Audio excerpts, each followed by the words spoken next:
I've got Sam and Milam with me from Bleach, the infamous, the legendary band of Bleach. Just super stoked to meet both of you guys. Y'all have been just so great and gracious about making this happen. So we'll get into all things Bleach, but before we dive into all of that, how you guys doing today? I'm doing great. Yeah, it's been a good day. Yeah, yeah. It's been busy. I feel like there's a lot of moving parts in life right now, and so, Great. but today Love was hearing that. awesome. How about you, Milam? Yeah, Yeah. It's a yeah. great How about day. you, Mom? Great day in Tennessee. Sunshine. I've got 4 kids, so Yeah, I'm getting some pretty fall. scattered throughout the day between work and getting them everywhere they need to go, but today is good. Well, good. Yeah. I I'm Yeah, doing well man. too. I How are actually, so you? I work for. Are you guys familiar with seminary? Is that a thing you guys are familiar with? So I work for a seminary here Yeah. in Minneapolis, Yeah, and we just had our first day of classes. So it's that's kind of a awesome. big day in the world of seminary. Very So good. Yeah. so yeah, Yeah, we had first day of yeah, classes, man. and just looking forward to that. And so yeah, it was a good day. All the people that should Yeah. have showed up, which is always a good day. They did. Okay. It's a good That start. is a Yeah. So, win. well, let's dive into Bleach. I'd love to, for maybe both of you, just hear like Yeah. what, maybe even before you guys got into Bleach, like what inspired you to start music? Like, did you guys grow up Mhm. super musical? Did you grow up in families that were musical? Like, what made you want to play music for a living for a little while? Well, I did. My mom's side of my family, they were very musical. Like my grandpa and grandma, Mm. they would do like variety shows, kind of in the 50s and stuff. My grandpa did stand up comedy, and they said they had a quartet. They had a quartet, and grandma played piano. It was just like one of those old variety shows. So music's always been a part of my story and my family.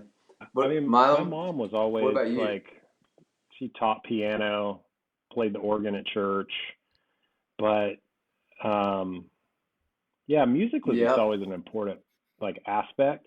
I just remember my dad when I was young always listening to like, he loved like 50s and 60s like music that he grew up with, and then would would always play like the Eagles and James Taylor in the car. And so like, I'm just like, I'm hearing music all the time. And then when I was 10, my youth pastor took me and my brother to see Striper, and that was Yeah. it. It Game blew my over. mind. So from that point on, I was Yeah. like, I've got to Yeah. find a way to do that. So And Striper. you only wore black Yeah. and Yeah. yellow for the rest of your Well, I life, right? mean, if black I and could yellow, have, man. I would have. That's for That's it. Yellow and black attack, baby. sure. Yeah. I know. You weren't allowed to, though. I had to wait till I got to college At to least grow the my hair out, spandex, anyway. So Yeah. Well, I think one thing that's kind of cool with like, and I don't want to jump too far ahead, but part of like in my story, I Mm. grew up Church of Christ, and it was a pretty, it was Yeah, Church of pretty Christ are the conservative, ones that like and typically don't even rock and have roll like wasn't. musical instruments in worship, right? Yeah, that is true. In the South, that's true, but in the North, it's a little more. We had instruments, but it was like piano and organ, and until now now there's drums and things like that in those churches. But but my mom and dad were real strict about like what music I listened to.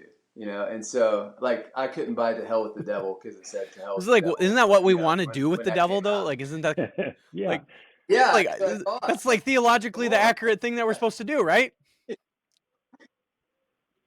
Exactly. It didn't make sense to me, but the first tape I ever got was a band called DeGarmo and Key, and they were like I don't know, kind of Hall and Oates or some kind of bluesy rock band, and it was a Christian rock band, and so if you fast forward through the beginnings of our story, a guy named Eddie DeGarmos who signed us to our first record deal. So Eddie DeGarmos who started Forefront Records, which was our first record label home.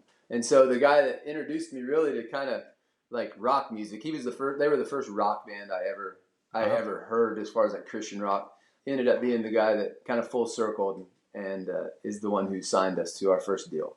So kind of That's little so history what there. so that kind of reminds me then, like, you guys obviously start playing well before I mean, I would imagine like you guys were playing as a band a little bit before you get signed to Forefront. So what got you both into guitar in particular? Because you both are guitar players, right? Right, right. Mhm. Yeah, that's right. Yeah. Say that was for me. I got my first guitar my freshman year of high school. Like our family lived kind of. We were in a. I grew up in an area called Fortville, Indiana, and it's like there was a stoplight, a Dairy Queen, and a liquor store. Pretty much, that's what we had, and a Dollar General because those are in every tiny small town, right? So there wasn't a lot to do. It was, half our family were farmers, and so we were kind of out, out in that. And yeah, wait, I just How'd Just you totally like, get how cut into did you your get car into guitar? off. guitar? What'd you say again? I'm sorry. Oh, guitar. Yeah, guitar. Oh, so like I fell in love with. I started listening to music. I don't know. I was probably 10 or 11 when I first heard like DeGarmo and Key, and again, like my intro to like rock music. And so, yeah, I fell in love with that sound. I just was so fascinated by the guitar, and so my freshman year, Christmas for my freshman year of high school, I was 14, and my mom and dad got me my first guitar. So, and then, in our little town, again, it was a like pretty small, typical kind of farm community, and so there wasn't a lot of artists or creatives necessarily that were coming out of that area, and so I kind of felt like the odd man out a lot in a lot of ways growing up, but everybody was cool too. So I found some other dudes, and we started playing music together, and had my first high school band. We were called Sanctified. It was with a Y though, so that way the cross could be the big, could be right in the middle, and it was awesome. So yeah, and then I did that through high school, and then when we got to college, which is where Davey and Matt Gehrig and I met and kind of started, and so that was kind of the Looks early like we early might have stages lost of it. Milam for a second, but yeah, Milan like it's disappeared. interesting though, like especially a lot of people that Cullen and I have interviewed that have, maybe grew up in that Christian world. They were introduced, and then they eventually maybe Mm-hmm. had like their own like Christian band or whatever. But a lot of times it was like that they were Yeah. introduced to rock music in particular, but certainly like Christian rock early on. And that's what like inspired them to play guitar. So it's interesting that you said like Mm-hmm. it wasn't until much later that you even learned that there was like Yeah. Christian rock, but you were certainly obviously playing guitar well before then. And Yeah. that's what got you into obviously guitar rock kind of music. Yeah. Well, yeah, it's interesting because like the music. I mean, I don't want to sound like I didn't know what rock and roll was until that point. Like it was like the Beach Boys and like like kind of country was what everybody listened to, and then like gospel. Mm. I grew up in Gaither country near Anderson, Indiana area, so there was a lot of that Southern gospel kind of stuff, and that was, grandma and grandpa always had Gaither homecoming and stuff on. And so I was around music a lot in that way, but really where I kind of carved my own path and figured out what I really loved was kind of all in the mix of all that. But I love all kinds of music, so rock and roll is Hmm. just what I really fell in love with. Mm-hmm. So Milam, how did you get into guitar? Like what inspired you? What was the impetus around that? Yeah, I mean, it literally started seeing Striper, and then, but it wasn't until a few years later. I think I was in the eighth grade and I got my first electric. So I had Mm. kind of been playing around on like $100 like acoustic for about a year, and tearing up my fingers and trying to learn chords and stuff. And but eighth grade, like my dad said, I'll take you to guitar lessons. And I wasn't like, my older brother was like all into sports and like doing all the things, and I wasn't. And so guitar just kind of became that thing for me, and just went to a guitar shop. I was living in Reno, Nevada at the time. So just took lessons every week and never practiced. Like my teacher was so frustrated with me because he would teach me a song and he'd be like, "How long did you practice this Yeah. week?" And it was never. And so it took me a little while to like, I think I had to hit a stride where like, oh, I can do this. It was still like really frustrating and really hard for me. And then honestly, like it became very natural when I went off to college, because I just took a guitar with me and didn't know anybody and moved across the country to South Carolina to go to college. And I was playing guitar 3 or 4 hours a day at that point. And then, you know, that leads to like starting your first band or playing some covers in the college coffee shop. And then, you know, one thing leads to another, and I'm playing all the time. So, yeah, I wanted to play the guitar. Like that was always going to be the instrument for me. It took me a little while. Yeah. I wasn't like some wonder kid that just learned it right away. Right. So. That reminds me of when I was a kid and I got my first guitar. My parents were pretty, you know, diligent on me. You know, they were like, if you're going to get this, like, we want you to, you know, we want to like, you know, you to invest time into it.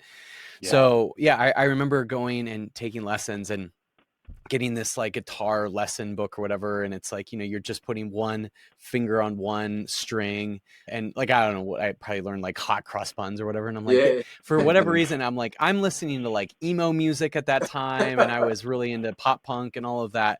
And I was just like, this sounds nothing like what I'm trying to like, what I'm learning in my guitar lessons. And so I think just because of the fact that like the music I was learning to learn how to play guitar was so different than what I was actually into and the reason why I wanted to play guitar, I never connected with it. It wasn't until probably a number of years later that I learned like, oh, guitar tabs. And so I like would start to learn like guitar tab stuff.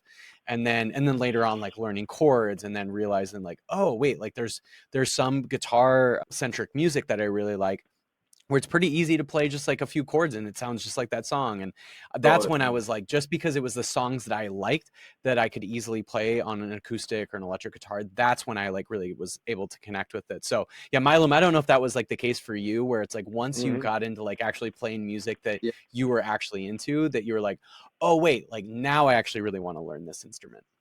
Yeah, definitely.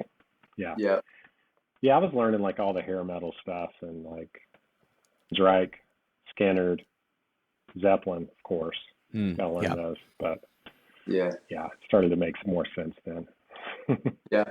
Well, when I figured out you could write, like it was like 4 chords, I'm like, I'm down. I can do this, you know, and like because there was something about the, you know, sometimes the simplicity of the basic idea of a rock song that I didn't feel intimidated. I think when I listened to like these bands, it was intimidating to me at first, and then when I figured out, if you just learn the kind of the root of this, it's pretty simple most of the time, you know. So that was an aha for me too, learning.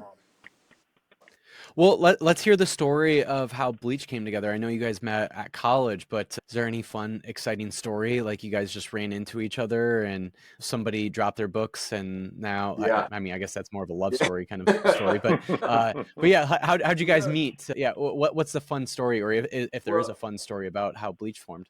There is. I mean, well, it's interesting because we met Milam later on.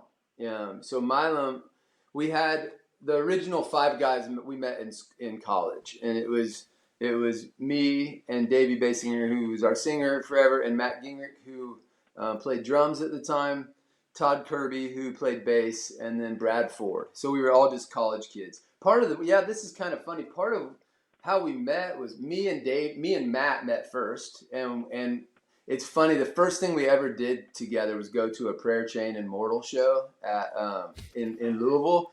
And what's funny is in 2 weekends we're going to see Prayer Chain and Mortal again. So it feels like this full circle kind of moment right now. But yeah, we met and just started. You know, we just clicked, and so he was a drummer, I was a guitar player. It made sense. So we started playing just writing some songs, and you know, like Tooth and Nail had just really begun. I mean, I think Pet the 93, I think, is when Brandon started it. I think officially 94 is when they officially launched as a label, but yeah, he was like starting at 93.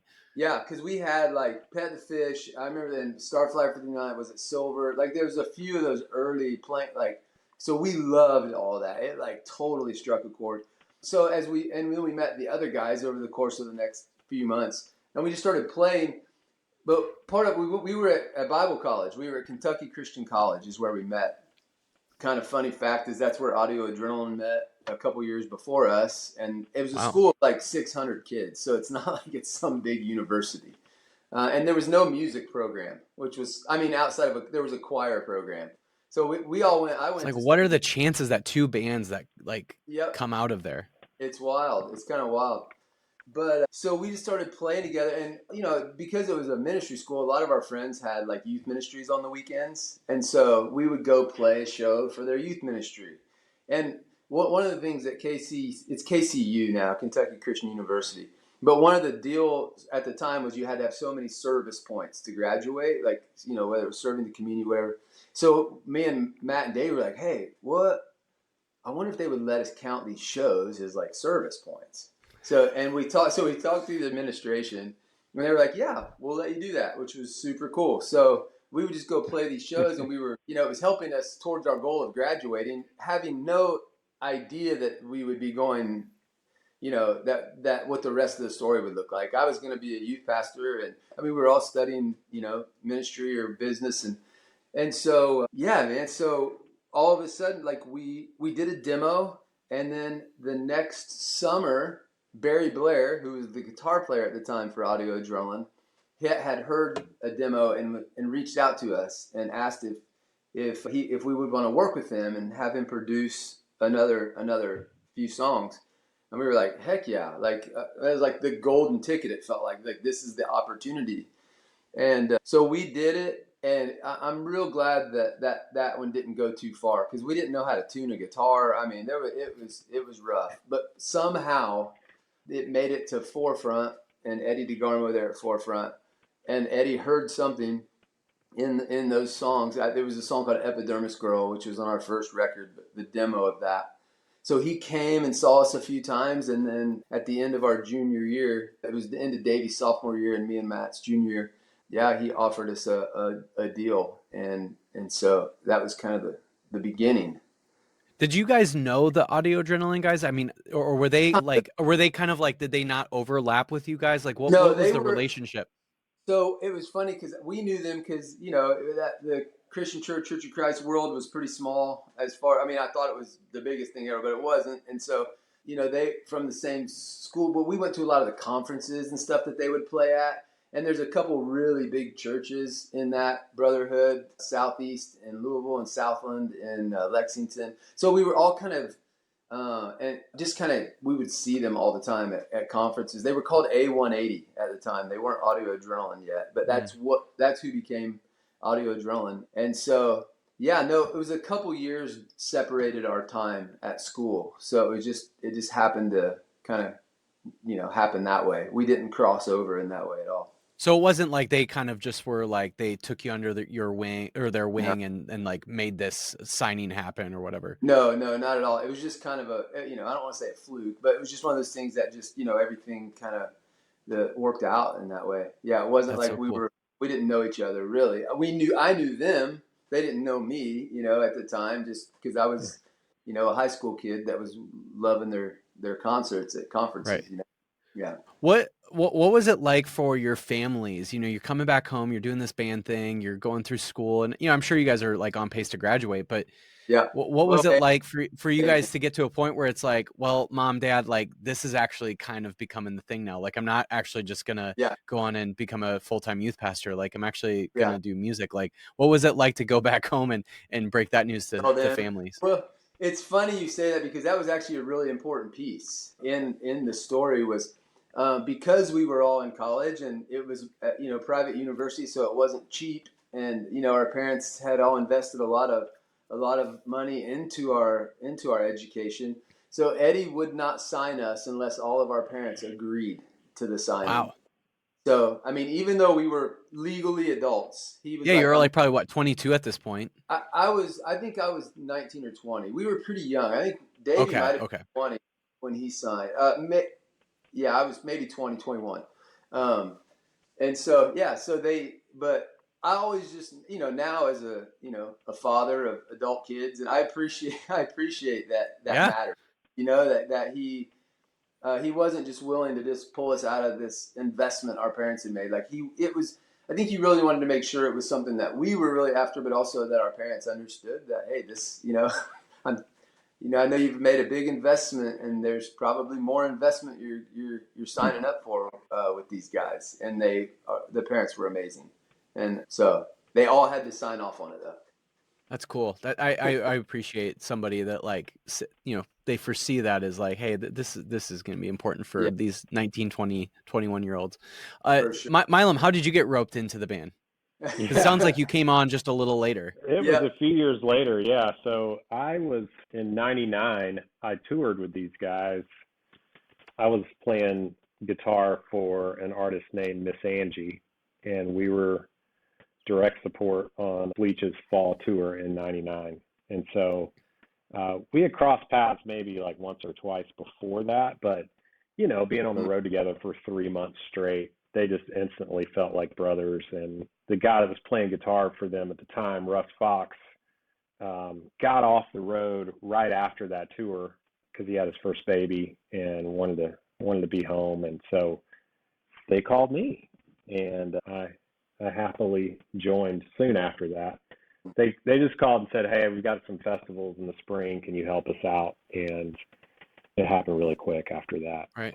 You never helping us out for that. Yeah. No, it was awesome. Is that how your brother got involved too? Because, I know he was, kind of a longtime drummer. So what was it sort of like a sort of a pairing where it's like you buy one, you get both? Little kind staggered. of thing? Yeah. I mean, none of us knew that at the time because Matt was still in the band. I mean, I was in the band with Matt for the whole first year. And similarly, like we got to the end of that year and we knew Matt was going to be leaving. And Jared was actually playing for Reliant K at the time. He had moved up to Canton, Ohio, and was doing stuff with them. And they were already doing like demos and getting ready to record their second record. And I remember he came out to a show in Columbus, Ohio, and we took him out after the show, and we're like, hey, I mean, if you want to play drums with us, like, I think that's possible now. And we love that. Yeah. And he did. I think he chose his brother over the K guys, which is purely a business decision, was a terrible idea. But I don't think he's ever regretted it. It was great. And Jared and I have been making music together for a while. Nothing anybody ever heard, but like writing together, and like, so a lot of those, first Bleach songs, when it was like the five of us that signed to Tooth and Nail and made those last three records, a lot of those early ideas were Jared and I bringing stuff to the table from just us like writing together and jamming together at home. So it was fun to have an outlet and to do it with guys that we just loved. It was just like an instant like brotherhood amongst the five of us. And so Sam, did you ever have to break up any brother fights? No, I don't think. It's crazy. We didn't really fight. I mean, we would like, everybody get pissed or something or irritated a little bit, but it was never like, I don't know that we really ever had any huge battles, did we? Jared and I never fought on the road. Not that I remember. I mean, I don't on the road though. That's the stipulation right there, on right? The road. Like that's just on the road. Yeah. Anywhere else, fists are flying. Yeah. I mean, there were definitely moments. I mean, somebody would get tore up, and but I think we always, like, I'm so thankful. We talk about this a lot too. Now so many years later that we were willing to like talk about it and squash stuff, and like and understand that this is more important than whatever we're battling about or frustrated about. And so we never lost sight of the importance of the community and of the brotherhood. And I love that I can say, even after all these years, these guys are still my best friends. We all Davey lives 2 blocks from me, and he was we hung out today, and Milam's just like, at least once or twice a week we're hanging out or getting coffee or something. And so it's just normal and natural, and they're my bros, so. I love that. Like, obviously we see all the time, like bands breaking up largely because of, fights, Mm-hmm. either with among themselves or, with label or whatever. It's always cool when you hear bands that like still love each other, maybe even love like the label that they were on.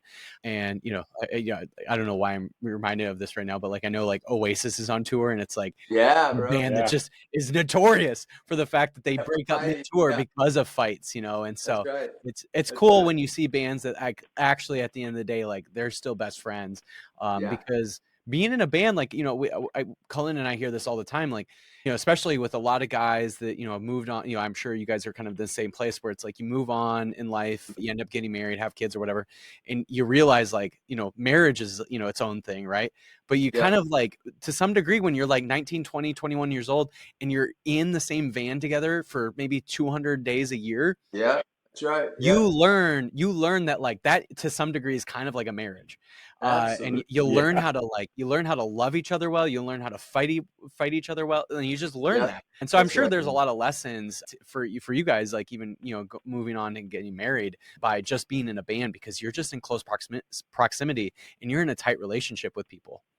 That's right. Yeah. Yeah. That's so true, man. So true. And because Good it's, I training. mean, yeah, really good training. But it's, yeah, like I mean, nothing was ever more important, I think, than the relationship. Like we never elevated things past that. Like, like Mm, that was, some of the highest value in it was that we get to do this together, and that we get to like love people together this way and create, you know, fun or dumb or whatever songs that maybe encourage. And so I feel like through, yeah, there's hard moments, but that we didn't lose sight of that, at least as a group, and I'm really thankful for that, because you do hear a lot of the other stories. right. Yeah. Yeah. So I'd love to kind of dive into, you mentioned that you early on got signed to Forefront. And when I think Hmm. of Forefront, and maybe it's just my own like bias of like when I came up listening to music, but, I think Sure. of Forefront as kind of like pretty like traditional Christian music around, just CCM like, through and through. yeah, very CCM. And Yeah. maybe it was like that when you guys first got signed. But then you guys obviously move on to Tooth and Nail, and you still move on to Tooth and Nail at a point where Tooth and Nail still was having a lot of like indie bands, a lot of punk bands, a lot of alternative bands. And Yeah. I'm curious, like this is a thought that I've had, and maybe this doesn't like come through on the studio recordings, but maybe it Hmm. does. But like, did you guys think moving from Forefront to Tooth and Nail, did you feel like there was some sort of sense of freedom around like maybe we can go more indie or more alternative or more punk or whatever that was? Like, did there feel Yeah. like there was some sort of freedom from like a sound standpoint that you could like change your sound a little bit? But yeah, I'm just curious around that. Yeah, that's a great question. For sure, part of what happened, like, because we did three. Did we do three records with Forefront? Yeah, our first three were with Forefront, and what we kind of talk about is like, honestly, it feels like our first two records are our demos. Like Mm, our first record, you have your whole life to write your first record, and then you don't have any idea what you're doing. So at least at that point, in the early '90s, we. And it was cool because I think people were trying things, and it was kind of a bit of a wild west, right. in a cool way. So we wrote the songs that we wrote. Then when we got in the studio, or after our first record, it's like, oh wait, we have to have another record out here in a few months or a year or whatever. And so then there's kind of the pressure of learning how to write in that way, like write songs. And at that point, definitely in CCM, there was a big push for like having enough Jesuses in your songs, or having, and just kind of, that whole thing. But also, I don't know, a lot of pressure to have a great second, like your sophomore release. That's why the idea of the sophomore slump used to be a big thing. Like Hmm. you don't want to have a sophomore slump. And so I felt like we felt a lot of pressure to write songs that, and like that record has gone on and done, awesome things like Static did. But I know for me where I was at during that time, I was just conflicted a little bit about like the songs we were writing versus who we felt like we were. And so for our third record on Forefront, we weren't very smart. We're like, look, this is where we really started to experience the need for that, more of that freedom and understanding the importance of that. we kind of told them, hey, like, we're not worried about radio for this record. We're just going to write songs that we love. And they're like, okay. And then they gave our budget to another band, because I guess you're not supposed to say things like that to your record label. But it was okay. Because that third record, which is our self-titled, feels like, I think from that on, feels like we figured out who we are. Mm-hmm. Does that make sense? So it was just a lot of learning in those first couple, and hopefully taking from those and then learning how to become who we were, who we are as artists. So yeah, I'll have to say, like, I definitely think your Tooth and Nail releases, at least for me, are some of my more favorite. Like, I would imagine maybe to some degree, like, your Forefront ones might be a little bit more commercially successful, but at least for me as a listener of, especially somebody who loved Tooth and Nail, especially kind of mid 2000s Tooth and Nail stuff, that pretty much anything that was coming out at that time, I just, it captured my ear a little bit more than any of the early Forefront stuff. Yeah, for sure. Well, too, and like, when we signed to Tooth and Nail, I mean, 3 out of 5 of us were new to the band. Like, we had never been on a Bleach record before that. And so you're naturally going to hear, because it was such a collaborative process for us. Like, rarely did anybody walk in with, like, even a song that was 50% written. Like, we would work it out, like, literally in a shed and in a rehearsal space that was a storage unit, like, late nights, and spent a lot of time working on those songs. But I mean, we brought in probably different influences, but also we signed to Tooth and Nail with the thought that, like, they're not going to be looking over our shoulder, and we're just going to make what we're going to make. And I mean, we literally just handed in the record. Like, there was no like, where's the single, go back and do 2 more. Like, we had all been through that before, but that was not the case with, I mean, and we negotiated a pretty long time with Brandon to make sure we had that freedom. And he was great, though. I mean, he really honored it, and he let us make the record we wanted to make, and we worked with the engineer and the producer we wanted to, and I think there's a noticeable difference. But I mean, naturally, it's going to be, if 60% of your band are different guys, And Sam and Dave were always great because they definitely weren't like, no, this is what we do. Like, we don't want you guys' input on this, or we don't want to go too far in that direction or whatever. It was like, no, that was just, it's literally like a snapshot of, like, who we were as a group at that time when we made any of those records.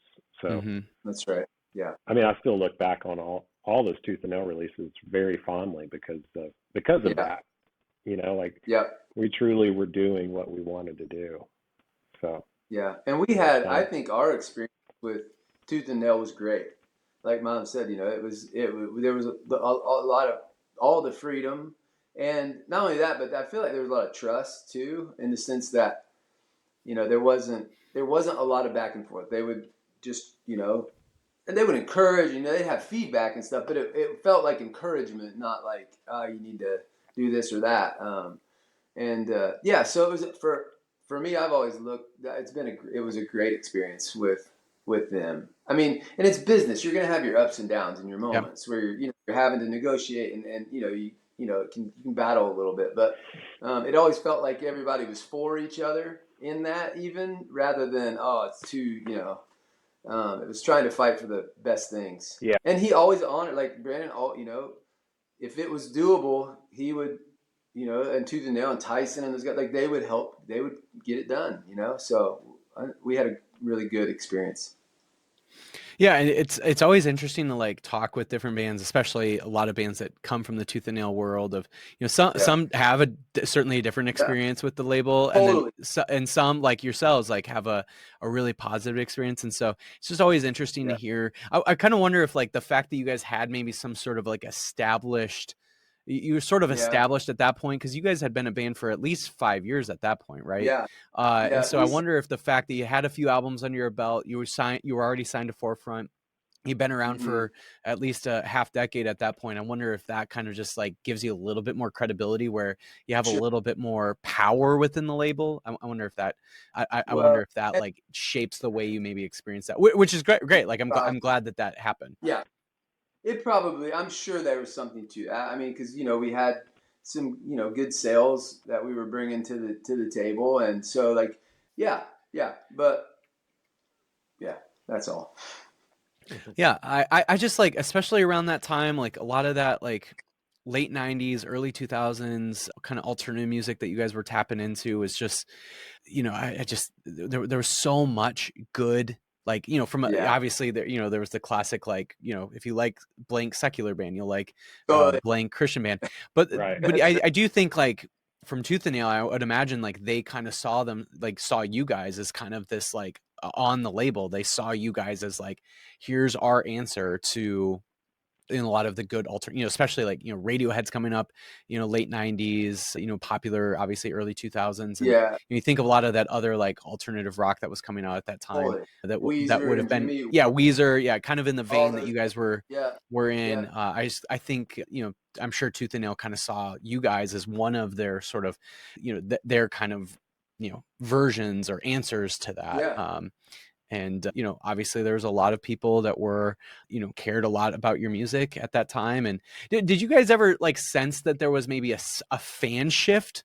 Like you're talking a little Mm, bit about maybe there's like a freedom of sound kind of shift that was yeah. happening with the transition change. Do you feel like that Hmm. actually manifested in who your fans were? Like, did you go from like a bunch of like 16-year-old youth group kids to like college age kids? Like what was the fan shift that happened potentially from Forefront to Tooth and Nail?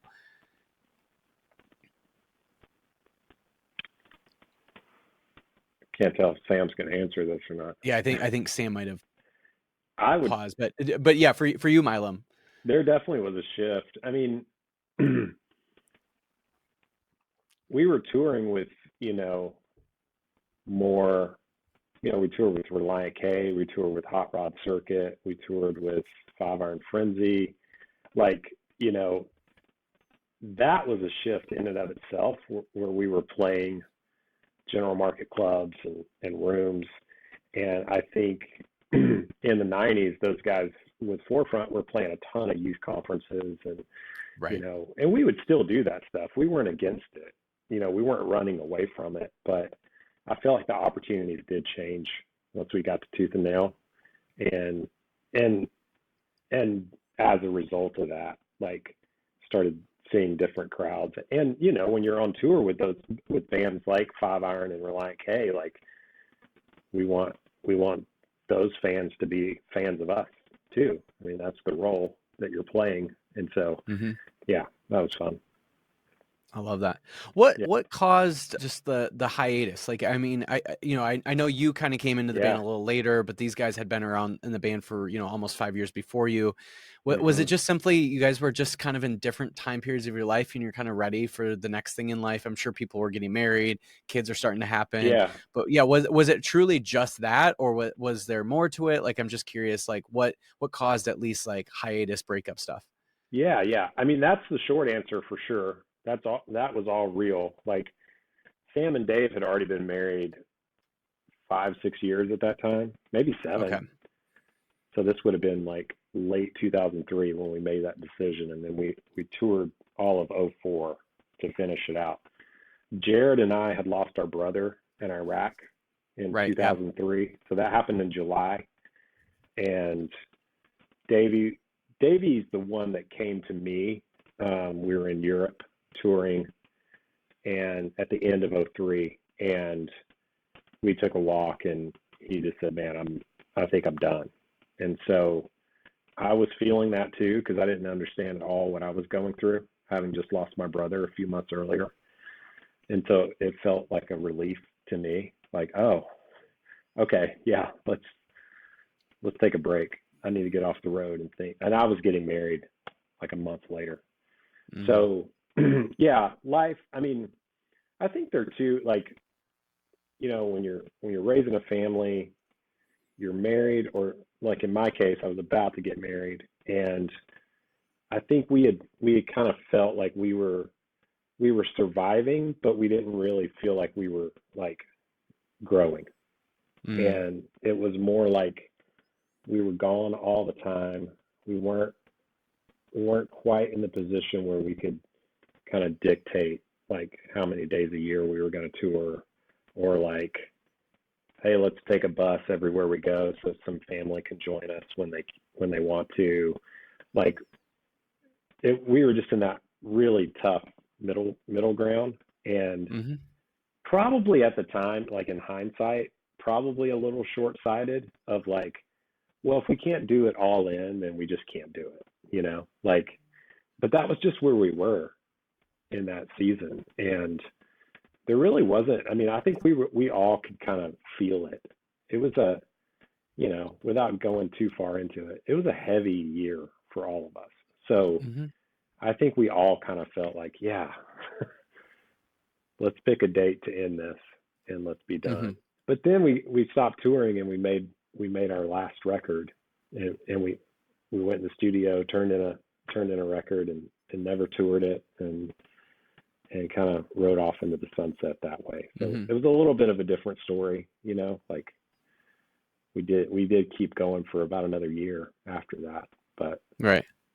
The decision did it feel made. like at that point, especially once that last album came out, did it feel like, all right, this is done, this will never happen again? Or was there kind of always in the back of the mind, like, if we could maybe figure this out in the, you know, years later, we would be willing to do that? Like, was that a possibility, or at that time was it like, we're done forever? I don't think any of us thought we were done forever. I don't think anybody had any idea of like how that would look, but no, I don't think any of us thought it was over forever. But I mean, we would play shows like, if there was opportunity, we would not say no to it, but it'd have to be a well coordinated effort, you know, like we've played shows, but until recently, I mean, this year, it kind of feels like the first time since that last record came out where everybody is like, okay, it's time. Like, we don't know exactly what this is going to look like or how this works anymore, because we didn't have social media, streaming didn't exist. Like, we come from a whole nother era of making music and touring and all that, literally. But there's still that unity, you know. It's like Sam said. I mean, we're all still like, these guys are my best friends in the world. Like, they're like family. Like, my kids call them uncles. One literally is an uncle, but they're all uncles. But like, so I mean, it's not like we ever stopped like seeing each other, hanging out. It's just we haven't made music a part of that in a lot of years, you know. Yeah. And so I think everybody agrees that now is the time, whatever that looks like, or however often. I think we're all just really like ready for it and feels right. So love that. So Milam, as you're talking, what I'm hearing from you is like, you know, at that time in 2005, you know, making music, touring it wasn't going to work anymore, but it didn't sound like it was going to be forever, or at least you maybe didn't hope that it would be forever. And it sounds like at least what you're alluding to now is that, you know, maybe there's a possibility that, you know, with where you all are at in life, it makes a little bit more sense to maybe start to explore what it would look like in your guys' relationship to make music again. And so, yeah, I'm just kind of curious, like, is that a possibility? Maybe, like, could we maybe, as Bleach fans in the world, could we expect more Bleach music, or at least maybe expect maybe more shows? Yeah, I'm just kind of curious, like, what does that look like for you all moving forward, or at least has there been conversation about what that could look like for you all moving forward? yeah, there's been a lot. Yeah. A lot recently. Yeah, it's real. I was probably in the last couple of months has it really kind of all started to like make sense, and I think everybody kind of hitting the same stride, the same pace. Yeah, for sure gonna be shows. I would say for sure gonna be music. So we're gearing up for we're kind of in the conversation about a 30-year. Next year will be 30 years for us, and so like doing a 30th anniversary tour. So there's a lot of conversation happening. We don't have anything locked down yet, but that's where it's headed. So we're really excited to get out there and see old friends and, just have some fun. Has there been like a lot of sharing of like little, like you guys are playing some guitar hooks and you're like, that sounds kind of like Bleach. What do you think about that, Milam? Milam's playing a little guitar bit, sends it over to you, Sam. He's probably like, hey, how's that sound, Sam? Is that a little bit of that happening right now? Yeah. It is. We have a Dropbox that is so full. It's too full. I feel like we could make a first record again because there are so many ideas, and I don't know if any of them are good, but there's been a lot bouncing back and forth, and so there's a lot of material there. And like when you take a 20-year break, a lot of life happens. Yeah. So there's like, I remember moments of like, I don't even know what we're writing about right now. Like here we are again, like we got to do another record. And that is not the case right now. There's, a lot of life is happening and a lot's changed, so that makes it real fun. Well, I'm looking forward to that. That sounds just like what the world needs right now. It's a little bit more Bleach music. So I'm just saying. So whenever that will happen, maybe that's sometime next year, maybe it's a year after, but hopefully at some point that Bleach will make some new music. Because I can assure you, there's plenty of people out there in the world that are like they're looking for it. Oh man, thank you, bro. Yeah, we're excited. It's fun. We're just having a lot of fun too. Just enjoying creating together again. It's been a long time since we've done that, so I bet it does. It feel like kind of riding a bike where it just like kind of comes back natural, or is it kind of feel like you got to get on those training wheels again for just a little bit to make it feel natural? I'm just curious, like what is that like again for you guys? Yeah. It takes some time. It does. Yeah. We've been like probably for the last 3 or 4 months been getting together, some like, getting coffee and just talking and dreaming on Tuesday mornings. And then whenever we've been able to on Tuesday evening, just getting together down here in my basement and writing. And so a lot, so it's just kind of building and seeing what can happen with it, and I'm really excited about some of the songs just some of the songs that have come in the last 20 years of, like Milam said, just a lot of life. And when I stopped touring Journey, my oldest son was 2. He's 24 now. So there's a lot of like, I'm gonna be a grandpa in October. Right? You're gonna be a grandpa? Yeah. If my grandpa looked like you when he was a grandpa, I would have been so stoked as a child. I'm just saying. Thanks, man. Yeah. Amazing. Yeah, so it's just a lot of fun. Like there's so much fun for like in our family and life right now. Just a lot of new and exciting, and just really excited to share that. I think, man, I'm excited to be able to hopefully bring a little bit of hope into the world and just encourage, and have fun, but also I think there's important conversations to have, and so. The only hope I'm getting from you right now is that I look like you when I'm grandpa age. I'm just saying. Holy cow! I went to college with people that looked older than you, and you're almost a grandpa. That blows my mind. Yeah. I just turned 51 in July, so I'm 51 now. Dang, that's impressive. Yeah. Yeah. Thanks, man. Yeah, I don't know. I've just been eating my Wheaties. You're eating your Wheaties? I mean, you look like you still skateboard. Well, I don't anymore. I had a spinal fusion about 15 years ago, so I've had to lay back on some. That's all Davey and I did in college was skateboard and fit. Yeah, and then study in our Bible classes. The rest of them we didn't care about. So that was, thank God we did get a record deal out of that. That's about maybe the only good thing that would have come out of college for us. That's awesome. Well, let's talk Furnace Fest, because that's why I brought you guys on. Is, you know, obviously you guys are playing Furnace Fest. Yeah. Super stoked, because this is you guys' first Furnace Fest. Milam was just telling me a bit ago he hasn't even been to the festival yet. But yeah, what can Bleach fans expect at the set for Furnace Fest? Yeah. Well, we're gonna try to keep up with all those other bands. Yeah, that's right. Yeah. We played our first show a few weeks ago in Jacksonville at Murray Hill Theater, and so it was fun to just get back up there, and you know, it was just a totally fun evening, and so yeah, I don't know, Milam, what should they expect? Rock and roll? Yeah, we still play guitar amps. We put them on stage. Yeah, that's we're right. Not using any modern thing, and so you can expect that. Yeah, we're just trying to throw it back a couple decades and have a lot of fun. And I think Furnace is going to have to be a pretty nonstop rock and roll set. So that's what we're planning for.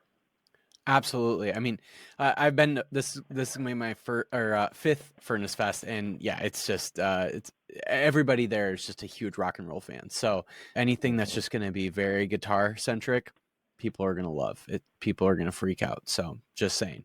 Well, we've also added another guitar player, so we have a triple guitar threat now. So you're gonna hear guitars for sure. Okay. That's what matters the most. You know, you guys made, you know, a little bit of a joke about, you know, that, you know, there's not going to be any, you know, modern, you know, conveniences of music for this festival, for this set. Yeah, the Furnace Fest, this is kind of the place where just none of that exists anyway. You know, there's a lot of metal, there's a lot of punk, there's a lot of alternative, there's a lot of emo, there's a lot of hardcore. There's not much room for a bunch of synthesizers or a bunch of like samples or looped over whatever. Like, this is not the place for that. Yeah. It's beautiful. Not dogging on it, you know, some of that music is great and wonderful. That's just for different festivals, and Furnace Fest is just not one of those. Yeah, that's good. We're so looking forward to it. It's going to be a blast. Well, I'm looking forward to it too. So yeah, if you're listening right now, and here we are, you know, at the beginning of September, and you still have not gotten your tickets, you got to get those tickets. I'm super stoked to see Bleach among many other bands. Yeah, Milam, are you planning on staying around the whole festival weekend? Like, are you hoping to see some other bands while you're there? Yeah, for sure. I mean, I just saw the schedule come out, and my favorite band of the whole lineup is playing right before us. So I'll have to see As Cities Burn. Right. I love that band. That's so in a lot of years. So what got you into As Cities Burn? That's so funny. I just love it, man. I saw them. It's probably like whenever Son, I Loved You at Your Darkest. Yeah. The first record. Is that what it's called? Yeah. I saw them on tour with the Chariot, and I was instantly like, I love these guys. Like, this rules. It was just like, and so I literally work out or run to a very As Cities Burn heavy playlist to this day. Like, I listen to all of it. So love it. Yeah, Come Now Sleep is my favorite album of all time. So that I just find that I'm like, that's awesome. Yeah. And I love the latest record. So good. Oh yeah, that last album, that was that 2018 maybe that came out? 2019 when it came out? Yeah. God, that was good. It out. I love it. So also Amber Lynn's playing, so we go way back with those guys, and be good to see them again. They're kind of from our Tooth and Nail era for sure. Jimmy Eat World the night before we play. Oh, you have an imposter. Who is this? This is Davey. This is our singer. So Davey, you just popped on. So if you can, if you're interested, do you happen right off the top of your head, do you have a few albums that have maybe shaped you as a person or shaped you as a musician? So kind of these influential albums. Do you happen to have any of those? You don't have to think of it right now because Milam has already been prepped on this. But if you can think of just a few albums that, you know, are like, oh, those are the most influential albums in my life, that would be a good little thing that you can chat about. But Milam, Are you ready for your top 5? Sure. Yeah. It's hard to Let's narrow dive it down into to it. 5, but I'll give you 5. All right, whatever works for you. But yeah, let's hear your top 5, and then maybe Davey can say a few things about some of these albums too. Maybe he hates some of them. That would be kind of fun. Yeah, he probably does. Well, Appetite for Destruction is definitely on there. That record's Love that. just like, it felt so dangerous, you know? Like, Yes. I'm not talking about the MTV singles. I'm talking about like the entire album, you know? Yep. Like, it was such an influential record for me. And Johnny Cash live at Folsom Prison. Oh, yeah. So good. Just like, yeah, just very influential, you know, like, I mean, it made me fall in love with Cash. And I'm like a Cash historian now. I've read all the books. I've seen all the documentaries. I've just been obsessed for many years with Johnny. And OK Computer, for sure, as a guitar player, man, just blew my mind. I totally didn't get it at first, and I didn't really like it at first. And then over time, it became my favorite record of that era. Yeah, that's an album that I was just listening to that maybe a few weeks ago, and I that album, every time I listen to it, and it's been one of my more favorite albums for maybe the last 10 years. Every time I listen to it, it still blows my mind that it was released in, I think, 1997. Yeah. It's like right. It's hard to believe that it sounds so much more like in the future than that. Like, maybe it sounds like 10 years ahead of its time, to be honest. At least. Yeah. It's still, I love listening to it to this day. One a little more modern, brand new, The Devil and God Are Raging Inside. Oh, yeah. Just in 2006 when that came out, that was just, I could not stop listening to it. Their sound changed a ton, but like the depth, like lyrically and just musically, like it just hit me in a moment, you know, that in the modern era of like iPods and all of that doesn't sound that modern anymore. But, you know, where you've got your music in your pocket, I've probably listened to that record the most. Yeah, not so much in recent years, but man. And then, you know, the band of the moment, Oasis, What's the Story, Morning Glory. Huge fan of that record. And ironically, like, didn't really get into it until like probably like 5 or 6 years after it had been out. I mean, I had it, loved all the stuff, but like realized later on that like, wow, this is one of the best records I've ever heard. And it just has that staying power. Those songs are just unbelievable to this day. Like when I hear a song come on from that record, it just changes the room, you know? So, well, I'm glad that you and your brother have a better relationship than the Gallaghers. I am too, because I saw them in 2006, and I think they really did hate each other in 2006. I was like, oh, this isn't an act.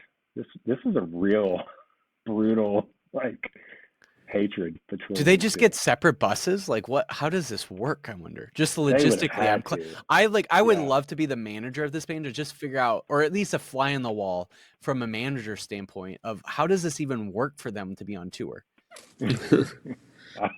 Well, it didn't work forever. That's for sure. That's true. That's true. Wonderful. That's a great list. That honestly. Even like the brand new, I know that brand new album came a little later than Bleach, but yeah, there's like little moments where just like from the ear that you clearly have on music, like I hear a little bit of that going on in Bleach, especially from a guitar standpoint, especially those Tooth and Nail releases. Yeah. I mean, that was a lot of the kind of stuff we were listening to. Not just me, but yeah, very influenced by that. Love this. Well, Davey, do you have a few albums that you want to throw out there? Yeah, sure. And also, hope this isn't weird. I like literally Sam called me, so he's like, "Hey, I got kicked off. Can you please call in? I keep getting kicked off." It wasn't my fault. It was just I think it was his. It said his network was struggling, so he can blame Yeah. it on his Wi-Fi. Well, a lot of things struggle with Sam, so we'll No, just be that's fair. honest. No, That's fair. That's fair. I think early on, probably the Beach Boys. I think like the Beach Boys' Pet Sounds was a big Oh yeah, influence rest for in me. peace, Brian. Yeah, for sure. So, and even the record after that, Smile, was a big influence. Or it was, well, it was Smiley Smile back then, but it was like the one that got away from him for a long time there. But those records were pretty influential. And I think, I don't know. I think I was kind of, even being in like the first stages of Bleach, like back in like 96, I think I was still figuring out what I liked. Like Hmm. Weezer Pinkerton was definitely a Oh yeah. very influential record, and the Blue record too, the Blue album too, Hmm. but Hmm. they kind of came out right as we were first starting. I'm trying to think of who else. Early on, actually Rich Mullins was kind of a Oh, big one for me. speaking of rest in peace, man, that Yeah. guy, so good. Yeah. Yeah, and I never really, like, it's hard to explain. I wasn't hugely drawn to his music. I mean, there's some songs that I am, but like overall, his overall catalog and his like style of music was not something that I was like listening to. Is mainly just the like lyrical content. I felt like Yeah. I connect Well, that and his felt story is authentic. incredible. Like Yeah, that dude, like when he was convicted about something, he went all in. Like right. there was no like half-assing things with him. Like That's right. when he was in, he was in. Mhm. Yeah, so I loved him, and even like, I mean, like later I heard stories, of how he didn't even, he would get royalties and it wouldn't even get sent to him.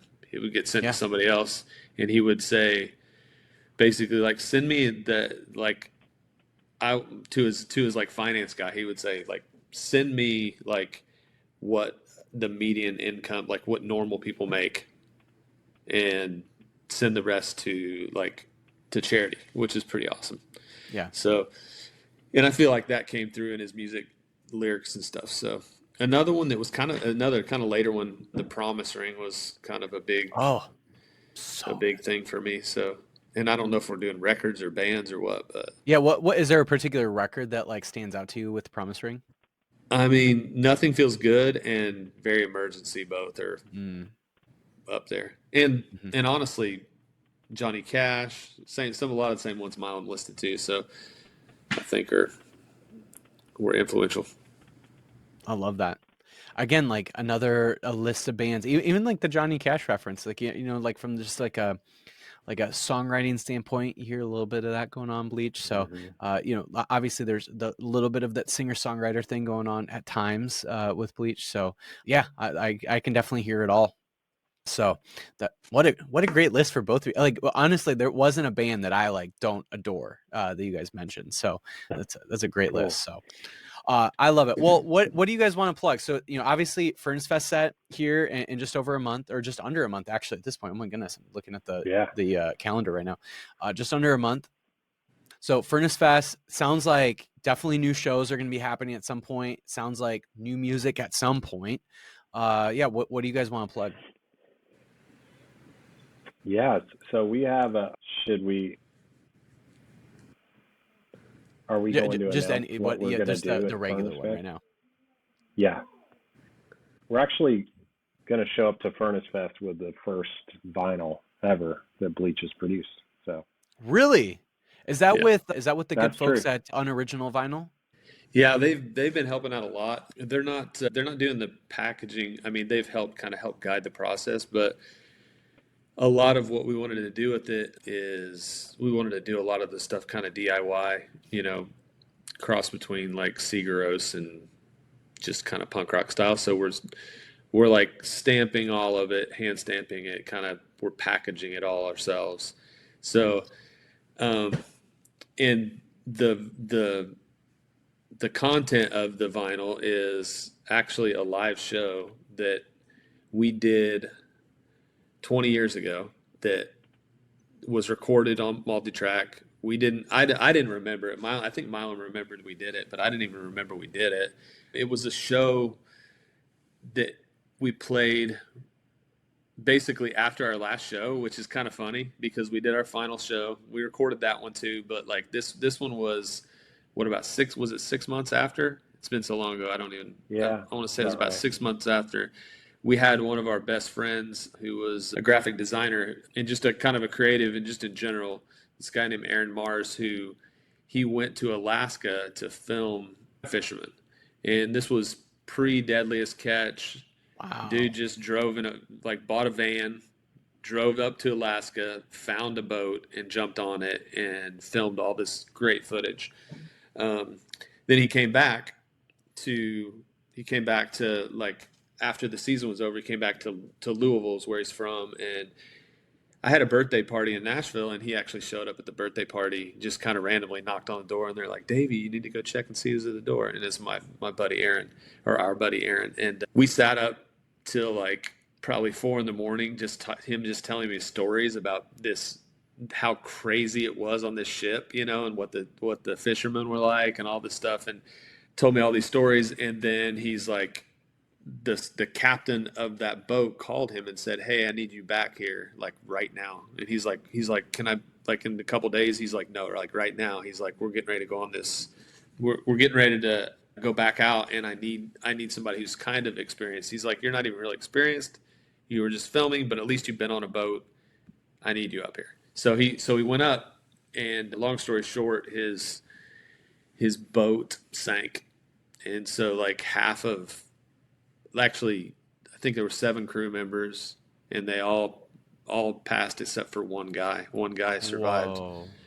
And so he had all this footage, and we wanted to kind of help see it come to life and kind of help pay some of the bills that he had kind of incurred, credit card bills and stuff. And so we did this benefit show, and that's the vinyl, is a live version of that. So it's pretty emotional in some ways. It's also awesome. It's been 20 years since he passed, and 20 years since we did that show. And so it just feels really special. There's some parts we actually added, like whole sections to songs that we that kind of tied into the situation. Yeah. So it's pretty cool, but we're working hard to get it done right now. Yeah. Wow, that's it's like incredible. a lost recording, basically. We just discovered it a few months ago. Mark Lee Townsend, who's my father-in-law, is the one that recorded it originally, and so he mixed it. We've mastered it for vinyl, and really excited for people to hear it. It was a really special night. So it feels like a gift that we can listen to it 20 years later. So, That's so cool. mm-hmm. Yeah. Well, that's sick. Well, I'm excited that that's going to be at Furnace Fest. That will definitely be super special especially for Bleach fans to be able to experience that. That's so cool. So awesome. Well, I'm excited for you guys. Milam, anything else you'd like to plug? Yeah, I mean, I was thinking about, Davey's been a beekeeper for a lot of years, and a lot of people may not know that, but he's been working on a special project of just bee music, and Just like the buzzing. Yeah, it's in bee language, so yeah, they speak a different and it's language. in the key of B. They the have whole record. Of course. They do dances. It's a very intricate project, and I've been trying to help him with it. I mean, for probably what, Davey? 20 years. Yeah. Minimally. And Wow. been stung a lot in the process. Yeah. Are you guys? I heard there's like a new B movie potentially coming out. Are you guys involved in that? Davey's been very involved in the creative direction of that movie. Okay. Yeah. Clearly. Can't say much Clearly. about it. I mean, it's fine. I mean, I get that there's, legal contract stuff. I get that, but my goodness, Pretty tight is on this that kind is of this the stuff. kind of B music where like even the people that listen to it will start like wanting to worship a queen? Maybe. Wow. This is like this feels intense. Like I feel like I've honestly I've never really listened to much bee music other than whatever's on the There's not the much bee out there movie. really. But I like I've been We're around off the beehives. I've market. been stung by bees, but Mm. I've never been around them enough to like get to a point where I'm like entranced by the music of bees. So this feels like this is a new opportunity, new experience for me. Well, it'll be amazing. I think a lot of people need to hear it, you know. Yeah. So Yeah. I'm excited. I'm trying to like, excited you it you comes said out. that it's in the key of B, which obviously, of course, Yeah. right? Why would a B make any other key? But I am curious, like, what would B music sound like in, like, let's say the key of F, for example? I'm Ooh. just curious. I'm just curious. Mm. Just curious. It, Just the I thought. mean, I like that idea, and I've tried a couple different keys because, not every song works perfectly in the key of Yeah, yeah, B. I get it. But notice when I play it for the bees, they seem to get a little agitated. So Oh, a lot okay. of stings happen then, and All right, so fair. I just want to do right by them. Yeah, of course. Yeah. People And talk there's a about lot of saving the them. bees, but I really want I'm really kind of more like I think the bees, the big thing they've been talking about is saving humans. So Uh, that's kind of what we're trying to do with this. Yeah, I mean, Amen. I don't blame them. I mean, we help them a lot, I think, in a lot of ways. So it's in their own best Yeah, interest that's right. to save the humans as well. So That's makes right. a lot of We'll sense. save each other. That's right. We'll do our best. Well, thank you guys so much for chatting more about just the history of Bleach. It's just what a fascinating history. Chatting a little bit more about the fact that there's potentially new music that's going to be happening at some point in the next maybe couple of years. Just really excited about that. Literally cannot wait to see you guys at Furnace Fest. As soon as I see you guys, I'll definitely be giving you guys a big hug. I'm just really, really stoked about it. And so, yeah, just thank you so much for being a part of this, and can't wait to see you in just less than a month. Yeah, pumped. Thank Stoked. you for Thank having us, you. man. Yeah, thanks a bunch.